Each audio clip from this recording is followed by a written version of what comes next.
Hi, I'm Susan Ashbrook, and you're watching another episode of Equine VIP, and I am excited to bring you this story. We're going to be meeting Ada Gates, the first female farrier, licensed farrier, and she's going to be giving us some tips that every horse owner is going to want to know more about.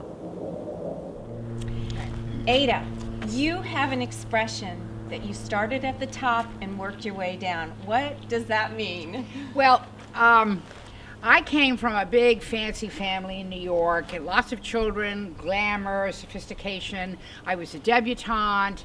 I went to finishing schools. I went fox hunting in Long Island.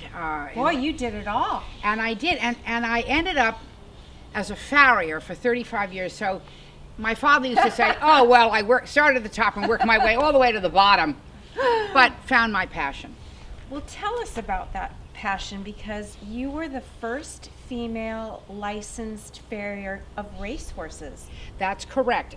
It didn't just happen like that. No, I don't imagine. Well, I was living for a long time in New York and happened to find myself in Colorado, liked it, stayed there, got a horse. I was in my mid-20s or so, and I couldn't find a horseshoer. And I thought, well, you know, everybody in Colorado is very independent, and they fix their own roofs and make their own cars. We all do that these days, yes, with the economy. I know. And I couldn't get a horseshoer. And so I found in a magazine a school in Oklahoma. So I went off to school. Yes. And I'll just learn how to do this so I don't have to count on somebody else. And I came back to Colorado, and I started getting phone calls, and I started working for people. And I worked in Colorado for about 7 or 8 years on ranch horses. But you know, Colorado is July, August, and winter. Yeah. So after a certain amount of time, I thought, you know, I want to get out of here. I want to get to the big time. I want to go do big horses and have a full 12 months of work.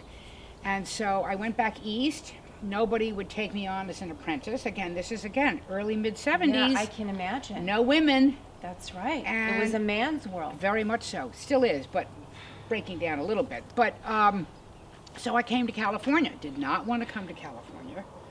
It was that much further away from New York. But I was lucky enough to meet Harry Patton. Yes, Harry Patton. Yes, Harry Patton. Well, Harry Patton was the head of the union for the racetrack, and I went to him and I applied to him to take my test at Santa Anita. And I said, would you help me learn what I need to know? And he said, sure.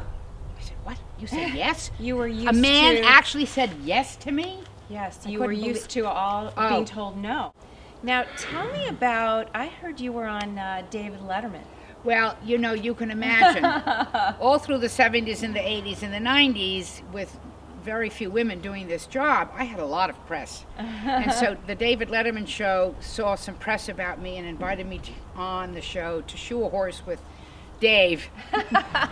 Very funny 4.5 minutes. You can Google YouTube and David Letterman and Ada Gates, and you can get it.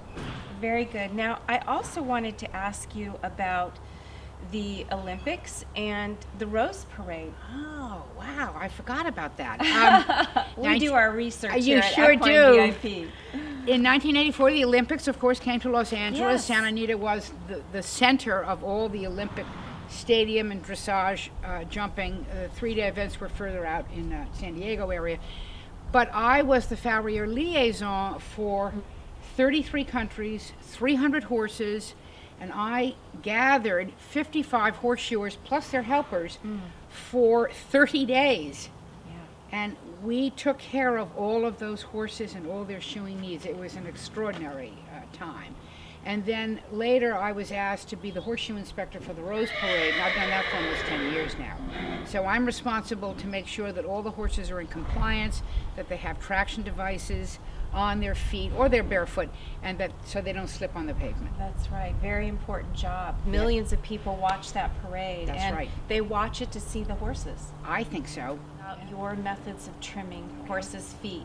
What I like about it is Ada's methods are safe, reliable, and teachable. Thank you, Susan.